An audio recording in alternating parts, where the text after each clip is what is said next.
Narvaza on the beat. Yo, Smoke. This one's Fuego. Hey, what's up, Krystal? Hey, It's good seeing you today. good seeing you as And well. I know a lot has been going on, so I'm glad that you could make the time actually.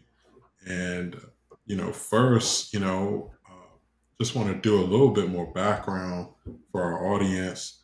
I want to get a sense of what brought you into politics and what made you decide to run for local office here in Prince George's County. Yeah, so I've always had a passion for politics. I think it started really at a young age for me when I just realized that there were these structural systems that had people in positions of power, and that if that person either didn't have compassion or whatever viewpoint that person had the power of changing the trajectory of so many people's lives. And I've shared before that particular incident for me was just when my dad was almost deported from this country. And, Mm. um, if the judge in that case hadn't seen us as a family and hadn't believed the situation, our entire lives could have been different. And so that always had me interested in just the power dynamics. And politics is a huge power dynamic when it comes to our like marginalized communities, when it comes to people of color, when it comes to women's rights, LGBTQ rights. Policymakers really sit at the helm of power when it comes to what really impacts those communities. And so I always had an interest in policy. And then what made me run for local office, to be honest, was Trump. I think before then, Mm. I felt like most women, and I think most women of color, and most people that are part of a LGBT community, anyone that's like othered, you feel like, well, who's going to vote for you? Who's going to support you? Why are you worthy of holding an office more than anyone else? And when he became president, I realized I could do anything. I could be president, to be honest with you, if Yeah. he was competent and capable of that office. And that I had to, walk through life with that type of audacity. And if I wanted to see change and I wanted to see better, then why not me? And so I decided to run. Yeah, nah, definitely. Trump definitely, it's like kind of a reverse inspiration. Yeah. You're like, wow, if he could do it and he's that awful. Yes. Like, why not me at Exactly. this point? Now, was a lot of new people running for office and getting involved in politics after 2016. That Exactly.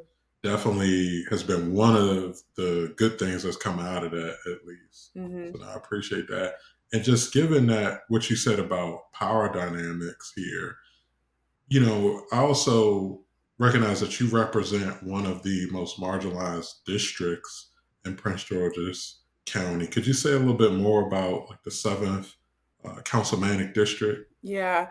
So the seventh councilmatic district, and you hit it on the nail, is probably one of the most underserved districts in the county, one of the most marginalized. When you look at the data for lack of health care, if you look at the data for high amount of crime, if you look at the data for high levels of poverty, if you look at the data for food insecurity, my district probably checks all of the boxes, and they're either number one or number two when it comes to demographics. And so it was really important to me, um, for this community to feel heard and seen and valued and have a champion and an advocate that sits in this seat, because this district is forgotten a lot because it's a small district. When you think about like the larger seats, like county executive or like the county-wide seats, it's a smaller voting block. And so, as we Hmm. know, most people in elected power care about vote turnout and money. And so, if your community is not a high donor population or a high voting turnout population, then it can end up at the last bottom of the list. And that's what District 7 is. It's not the district you're going to raise $100,000 in, right? Running for county council. And it's also a district that has historically a low turnout because they feel like, why should I vote? Who's listening? Who cares? And what is the impact or difference going to be? And I'm hopeful that with my service, I can turn the tide and people feel like they actually can get elected people that care about them, people that are going to make a difference, and that they continue to show up to vote. So you're pregnant now, right? How many months are you again? Yes. 8 months. This recent news that's been, Yeah. making headlines. So you're 8 months pregnant. You are about to have a baby. Who knows? Maybe today. I don't know. During the time of serving in public office, and then still, I've just seen you everywhere. You've been, at every community event, but and you're still working like day Yeah. in and day out. You're elected to the office now at every church function. You certainly haven't been an absent council member. So how's that been for you, health wise and everything? Yeah, I think I was surprised.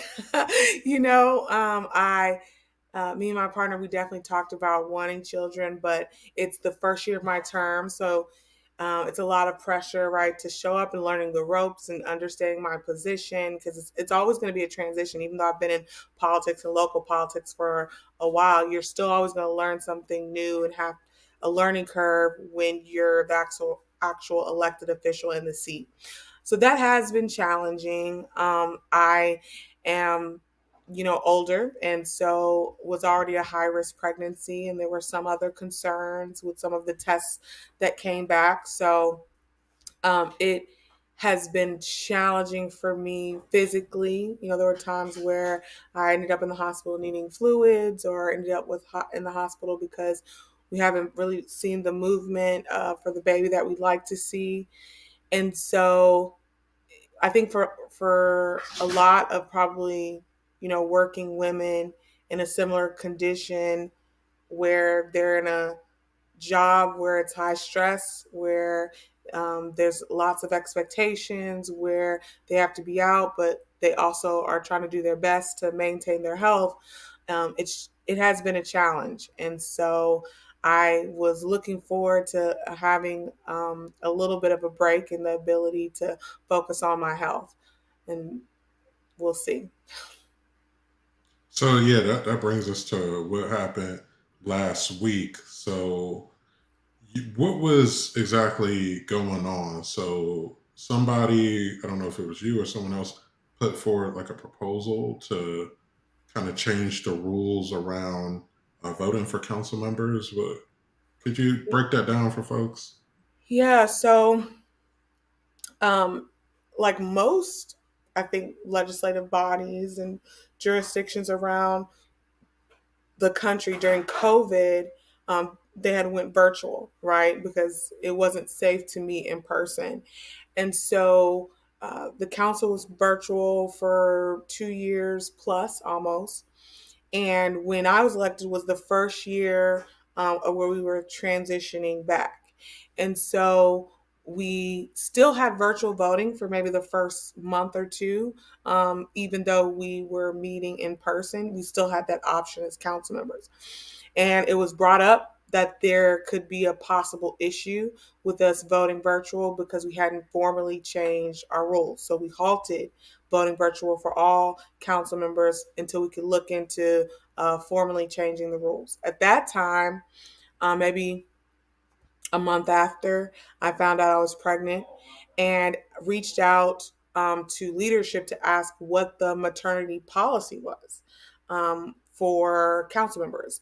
And I found out that there had never been a council member with child in the history of Prince George's County. So it was no mention of any accommodations for a woman with child or maternity leave inside of the rules. So I asked for there to, for us to move forward with a rule change and what the formal process would need to be for me to have the ability to vote virtually. if needed throughout the actual pregnancy, and obviously when I actually have the child. And so we've worked for about 8 months. The lawyers had been looking into it and finally landed on a piece of a bill or resolution that they felt like fit one, what I needed for maternal leave, but then also wanted to take in consideration what other council members have been going through. We had a council member with COVID, and so they had forfeited their vote. We had a council member that had a loved one in the hospital, and they were forfeiting their opportunity to vote. And so we wanted to take the opportunity to add reasonable accommodations around health concerns or issues that council members might have. And so that rule came up before the council, and it needs 8 votes for any formal rule change. And we did not get the votes we needed. It was a 5-5 vote.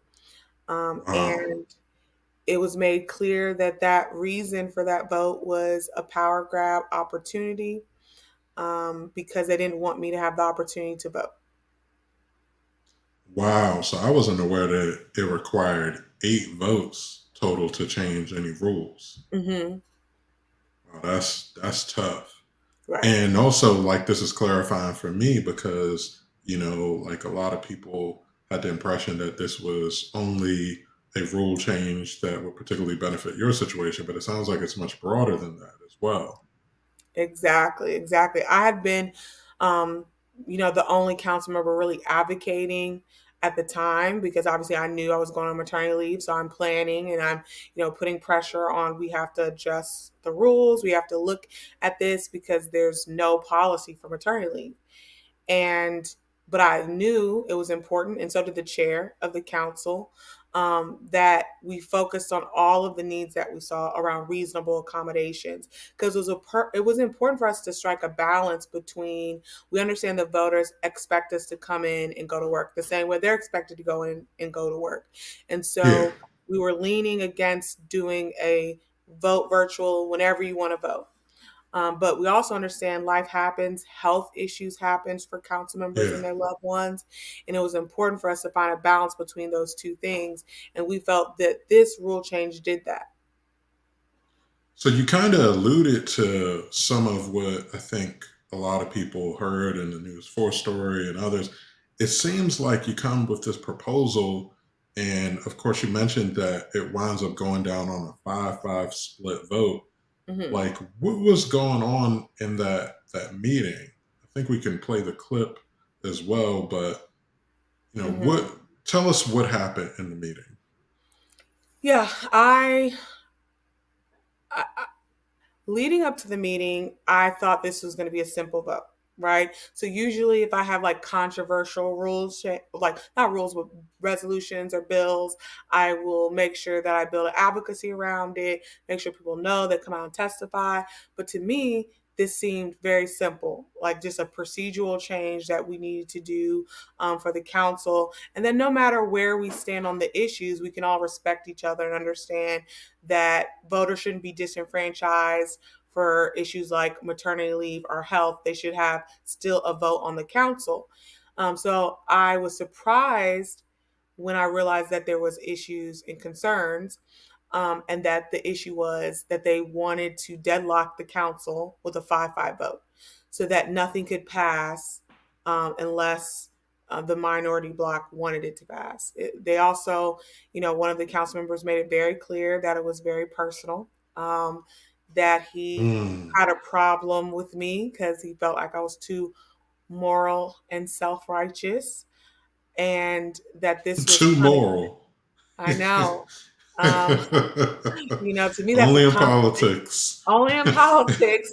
More being moral and righteous is a Yeah, problem. and it's and that accused me of being playing the victim, which is so far from who I am, and The especially who victim I of what? am. I guess the victim because I'm advocating for myself. But I mean, sadly, this is not something new that women are accused of. When we are Yeah. forceful, firm, very clear and direct about what we're going to tolerate and what we're not going to tolerate, we're accused of being emotional or playing the victim or all of these things. which is so far from who I am. I'm someone that's going to advocate for myself and I'm going to advocate for other women. It's something that my male colleagues are never accused of being when Yeah. they have heated debates on the dais of taking things personal or playing the victim. Um, but it was really an interesting conversation because he had brought up that I got upset about another bill, that they halted the agenda because we had a 5-5 split and they wouldn't even approve the agenda. And, I was upset because we've never held the agenda because you didn't like a bill that was being presented, because it's always going to go into committee for debate and it's always going to come back to the floor for a vote. So Hmm. it's unheard of that you hold it in the agenda meeting, right? Like just when we're setting the agenda. And so I brought up that point, and I guess the argument was made that I was taking it personal. No, I'm not taking it personal. I'm arguing the fact that Hmm. this is unheard of. And if there's issues with the substance of the bill that need to be debated, that we can have that debate in committee, and that I wanted our body to do their job, do their due diligence, do their research, have the opportunity to read over the legislation, hear the opinions of the lawyers and the advocates, and all have the opportunity to make a solid decision. And again, as a woman, you're accused of taking something personal, but it's not. It's just asking people to do their job. Yeah. Yeah. That is absolutely like bizarre, like how they're behaving around this. And for those who don't know, I mean, if you listen to the PFW show last Friday, we're talking about one of the main people leading the charge on this was council member at large Calvin Hawkins, who seemed to have a lot to say in this Mhm. particular instance. And I have no idea why. It just felt so spiteful. Hmm. It just was like coming through the screen when I saw the story on News 4. And I was really surprised with Yeah. Calvin's behaviors. So I gave him a special segment. I'll let you listen to it a little later. He was our adversary of the week Uh, for what he had done. But like, how did I'm you feel going through that conversation? Like, what were your feelings like yeah, going through it? I was disappointed. To be honest, is probably the first thing I felt, because and not as much in my colleague Calvin Hawkins, but in the women that voted no. Yeah, Um, Especially one of those women Councilmember being Fisher in and Watson. Councilmember Turner. Oh yeah, Watson. Watson. Yeah. Because one of them is a mother, right? And so, knowing that she understands to a degree, like, obviously she wasn't pregnant in the position of counsel, but, understands as a mother, understands what childbirth is like. And for her not to stand on an issue that's really simple for women, like, we talk about how we have few women legislators. Then we talk about how we have Hmm. few young women legislators. Then we talk about how we have few young Black women legislators around this country. We Yeah. talk about all of those things, but then we're creating an environment and a culture that doesn't see them whole, like, as full people. And we're creating an environment that makes it harder for them to see themselves serving in a role. And if we want to change that, we have to have space to change our rules and our policy and Hmm. legislation. And so, hearing one of my colleagues talk about how there was a legislator that had such a rough pregnancy in the state house that they had to come to work in crutches and they weren't given accommodations as the reason that we should not change policies and grant accommodations for women in the future was absurd to me. It's the same argument of when they said, as Black people, we can go deliver in the fields and then go back to picking cotton. And as if that Mm, should be the standard for Black women forever. Like, that should be the standard, that we are these workhorses and that we mm, should continue to move and operate in that type of space. It's ridiculous to me. And I was hurt and disturbed by their opinions. And then for my colleague that, made it very clear that there was a personal issue with me, I felt, I think, somewhat hurt by it, honestly, because I think I have tried to do my best to be collaborative and to work with my colleagues, no matter if we disagree on 90% of legislation, if there's like 10% we agree Yeah. on, I'm willing to take recommendations, amendments, because I do think that good policy comes from listening to both sides. Good policy does come from at least being open to hearing different perspectives.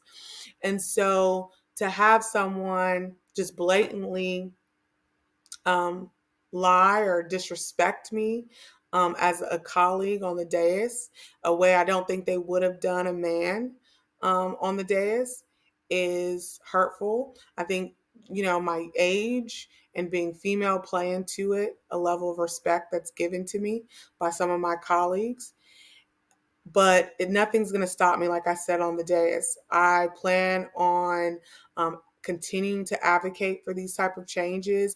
If they refuse to let me vote virtually, I plan on attending and voting in person if I have to, with a newborn in tow, because I won't let my community be disenfranchised. That won't happen.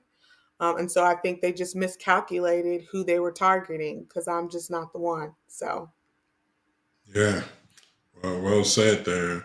Like, and I don't know if you know this or not. So, of course, you know my wife, Shayla, she's in elected office Mhm. also, but she really, sympathizing and supporting you in this because, as you may recall, some of the similar types of personality clashes on the board of education where you have these folks who suddenly find themselves in the minority after holding power in a long time for a long time.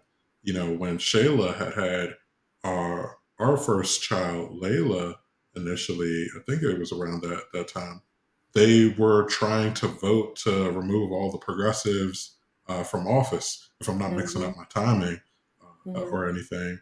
But yeah, so they were trying to remove progressive school board members as well. And, that went on for about a year. And one of her first votes coming back was trying to like vote against the fact that they're trying to remove her from office while Mhm. still like just having a child. So it's like Mhm. this unfortunate thing in our county politics, like where they treat people with progressive voices and women in such unfair ways. So just wanted you It, to know that she's very sympathetic to what you're going through and wants to talk to you at some point. oh, But for one sure. thing, one thing I wanted to get at too, like with how, like I don't know, Hawkins' reaction was just so personalized and so Mhm. angry. I've heard from other people, like he's been telling some folks that I know that one of the reasons why he was against this and why he was seemed so upset was actually because he says that members of the council, that the folks on the council actually denied his attempt to be able to vote remotely in the past when his wife was sick at one point. Now, do Mm. you know anything about this? Have you heard this? Yeah, I heard that that's what he was saying, but the reality is it's just not true. The good thing about county council is that every piece of legislation, resolution, bill that we put forth is on the record.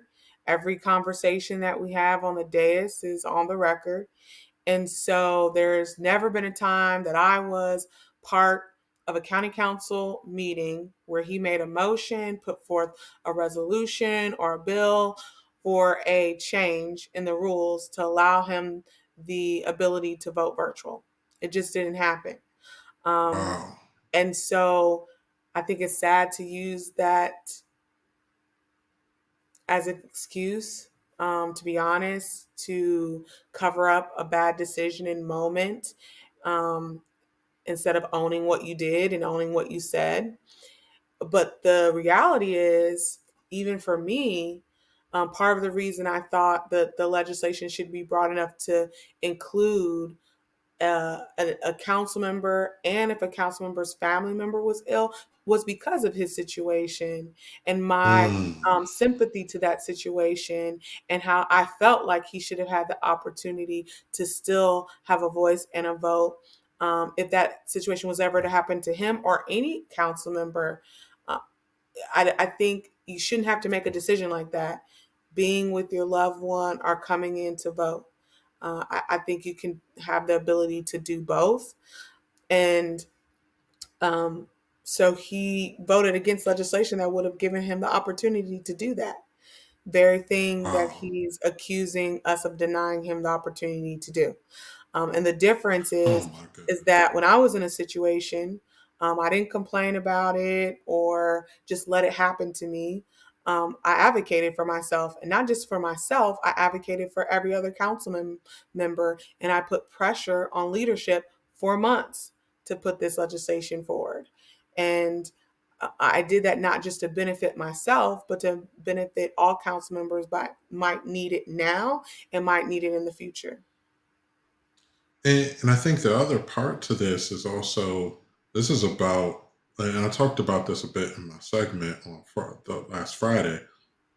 This is, about the enfranchisement of voters at the end of the day. If you're Hmm. not able to vote as a council member who they elected, then those folks in the seventh district or even at large across the county, and when he's not able to vote, then they don't have a voice in the room that they voted to put there to have the conversation and to be able to express the will of their people. Exactly. That's one of the saddest things about this. So what happens next? Hmm. So we're going to continue to advocate and fight. There's some unions and organizations and community members that have rallied together, and they're going to be at the council on Tuesday to make their voices heard, because they understand that this is a workers' rights issue. This is a women's rights issue. And then this is also an issue of disenfranchising an entire community and making sure that entire community is silenced, because they can think that this just impacts me, but it doesn't. It Because this vote is not my vote. The vote I have on the council is the vote for my community. It is not a personal vote of Krystal Oriadha. It is after I talk to my community, I understand where they're sitting on issues. That's what guides every bill and policy that I put in and every vote that I make. That might be to the point that the council member made, that I'm too self righteous and moral, because every Hmm. argument that I make on the council is a moral one. I always ask myself what I believe is morally right, morally wrong, the benefit of my community. And I want to be apologetic for that. And I don't plan on stopping anytime soon. I don't base my decisions on big interests, based on developers, based on who's going to donate to my campaign, based on the next position I want. I do what I think is best for the people that put me in this position, because those are the only people that I answer to. And so I don't plan on stopping to organize. And even if I'm not able to pass it for myself, I plan on reintroducing legislation next session, because it's not just about me. It's making sure that there is a maternity leave policy, that women's health, women's voices are centered, that we're represented in a way that makes sense in the rules and policies that allow for the next woman that is in a situation like mine, that she doesn't have to think about. Because there was times where I spent the night in the hospital getting IV and couldn't make it into council the next day. And I Mm. should have had the ability to vote virtually, but I didn't. There was a time Wow. where I had a very emotional stint in the hospital because I did not get the best news, and then had to put on a face and come and vote, or my bill would die. Wow. And I don't think that other women should have to make that decision. And that's because I didn't have the option to vote virtual for the 8 months of this pregnancy. And so, for people that are saying it's just now to help me, I would have liked this rule changed earlier, so that I would have had Hmm. the opportunity not to have to come in on the worst days of my pregnancy. There were times where they had to rush me out because I'm throwing up on the dais, but I have to come back in for a vote. And I didn't have the opportunity to, because I can take off, right? I can go on leave and I'm still going to get paid. But the problem is when I take off and I go on leave without the ability to vote, is that I know the consequences of that are for my community. Because if it was just for Hmm. me, I'd go on leave. But I know the moment I go on leave without the ability to vote is the moment that my entire district loses their voice. And that is something I refuse to do. All right, Crystal. Well, thank you so much for the conversation. And anything else you want to add? Just that we have to really take maternal health seriously. In this Hmm. county, we have a high rate of infant mortality and maternal mortality rates in Prince George's County. And we know across the country, especially Black women, um, are suffering at a high number of miscarriages, high number of Hmm. stillbirths, and a high number of postpartum issues. And that these type of conversations are the ones that we need to continue to be having. We have to continue to advocate for changes in every single environment that allows for us to be seen and heard and treated fairly. And so I just ask the community to take this moment that we're having this conversation, but don't let it just be a moment. Let it be a Yeah. movement where we can really see some long lasting change that impacts the community as well. Thank you so much, Crystal. Thank you. Or Councilmember Oriadha. We're so friendly.